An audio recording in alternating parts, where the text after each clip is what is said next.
ನಾನು 4ನೇ ತರಗತಿಯಲ್ಲಿ ಓದುತ್ತಿದ್ದೇನೆ. ಕಥೆಯ ಹೆಸರು ಮೊಲದ ಜಾಣತನ. ಕಾಡಿನ ಸಿಂಹ ನಾನೇ ಬಲಶಾಲಿ ಎಂದು ಕೂಗಿ ಹೇಳಿತು. ಎಲ್ಲರಿಗೆ ತೊಂದರೆ ಕೊಡಲು ಶುರು ಮಾಡಿತು. ಈ ಮೊಲವು ಇದಕ್ಕೆ ಪಾಠ ಕಲಿಸಲು ಬಯಸಿತು. ಸಿಂಹದ ಬಳಿಗೆ ಬಂದಿತು. ಸಿಂಹ, ನಿನಗಿಂತ ಬಲಶಾಲಿಯನ್ನು ತೋರುವೆನು ಬಾ. ಬಾವಿಯ ಬಳಿಗೆ ಕರೆಯಿತು. ಇಣಕು ಎಂದಿತು. ಸಿಂಹ ತನ್ನದೇ ಆದ ಬಿಂಬ ನೋಡಿತು. ಅದನ್ನು ಹಿಡಿಯಲೆಂದು ಬಾವಿಗೆ ಹಾರಿತು. ಬಾವಿಯೊಳಗೆ ಮುಳುಗಿ ತನ್ನ ಪ್ರಾಣವನ್ನು ಬಿಟ್ಟಿತು. ನನ್ನ ಹೆಸರು ಹರ್ಷಿತಾ. ನಾನು 4ನೇ ತರಗತಿಯಲ್ಲಿ ಓದುತ್ತಿದ್ದೇನೆ. ಕಥೆಯ ಹೆಸರು ಬಾಯಾರಿದ ಕಾಗೆ.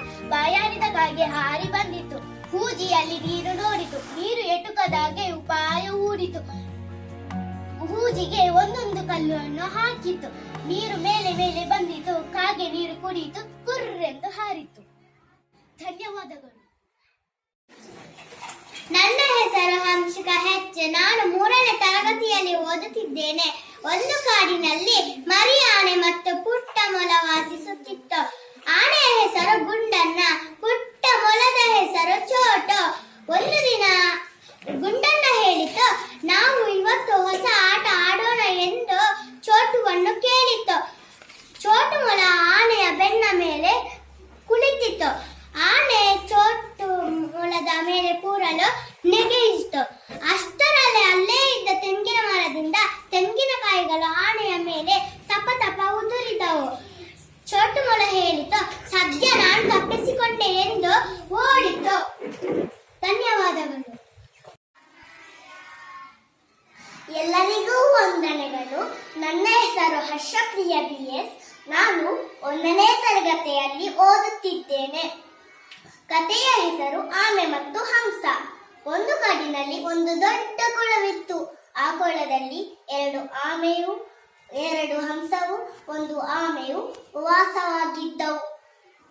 ಒಂದು ದಿನ ಮಳೆ ಬರದೆ ನೀರು ಬತ್ತಿ ಹೋಯಿತು.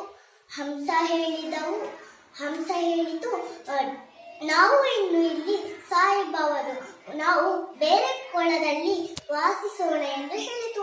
ಆಮೆಯು ಬಂದು ಹೇಳಿತು, ನಾನು ನಿಮ್ಮ ಜೊತೆ ಬರುತ್ತೇನೆ, ಇಲ್ಲದಿದ್ದರೆ ನಾನು ಇಲ್ಲಿ ಒಬ್ಬಂಟಿಯಾಗಿ ಹೇಗೆ ಇರಲಿ ಎಂದು ಹೇಳಿತು. ಹಂಸಗಳು ಹೇಳಿತು, ಗೆಳತಿ, ನೀನು ನಿಧಾನವಾಗಿ ಬರುತ್ತೀಯೇ, ನಮ್ಮ ಜೊತೆ ಹೇಗೆ ಬರುತ್ತಿ ಎಂದು ಹೇಳಿತು.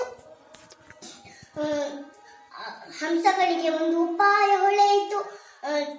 ಅದೊಂದು ದೊಡ್ಡ ಕೋಲು ತಂದಿತು. ಆಮೆ ಹತ್ರ ಹೇಳಿತು, ನಾನು 2 ತುದಿಯಲ್ಲಿ ಕಚ್ಚಿಕೊಳ್ಳುತ್ತೇವೆ, ನೀನು ಮಧ್ಯದ ಭಾಗದಲ್ಲಿ ಕಚ್ಚಿಕೋ ಎಂದು ಹೇಳಿತು. ಅದು ನಿಧಾನವಾಗಿ ಹಾರುವಾಗ ಎಲ್ಲ ಹಳ್ಳಿಯ ಜನರು ಆ ದೃಶ್ಯವನ್ನು ಆಶ್ಚರ್ಯದಿಂದ ನೋಡಿದರು. ಎಲ್ಲ ಜನರು ಒಂದು ಗುಂಪಾಗಿದ್ದರು. ಅವರು ಮಾತನಾಡುವಾಗ ಆಮೆ ಯೋಚಿಸಿತು, ಎಲ್ಲ ಜನರು ನನ್ನ ವಿಷಯನೇ ಮಾತನಾಡುತ್ತಾ ಇದ್ದಾರೆ. ಅದು ಕುತೂಹಲದಿಂದ ಬಾಯಿ ತೆರೆಯಿತು. ಅದು ಮೇಲಿನಿಂದ ಕೆಳಗೆ ಬಿದ್ದು ಸತ್ತು ಹೋಯಿತು. ಹಂಸಗಳು ಮೊದಲೇ ಹೇಳಿದವು, ಬಾಯಿ ತೆರೆಯಬೇಡ ಎಂದು. ಇಲ್ಲಿಗೆ ಈ ಕತೆ ಮುಗಿಯಿತು. ನನ್ನ ಹೆಸರು ನಿಖಿತ್. ನಾನು 4ನೇ ತರಗತಿಯಲ್ಲಿ ಓದುತ್ತಿದ್ದೇನೆ. ಕಥೆಯ ಹೆಸರು ಬಾಯಾರಿದ ಕಾಗೆ. ಬಾಯಾರಿದ ಕಾಗೆ ಹಾರಿ ಬಂದಿತು. ಹೂಜಿಯಲ್ಲಿ ನೀರು ನೋಡಿತು. ನೀರು ಎಟುಕದಾಗ ಉಪಾಯ ಹೂಡಿತು. ಕೆಳಗೆ ಇದ್ದ ಕಲ್ಲನ್ನು ಹೂಜಿಗೆ ಹಾಕಿತು. ನೀರು ಮೇಲೆ ಮೇಲೆ ಬಂದಿತು. ಕಾಗೆ ನೀರು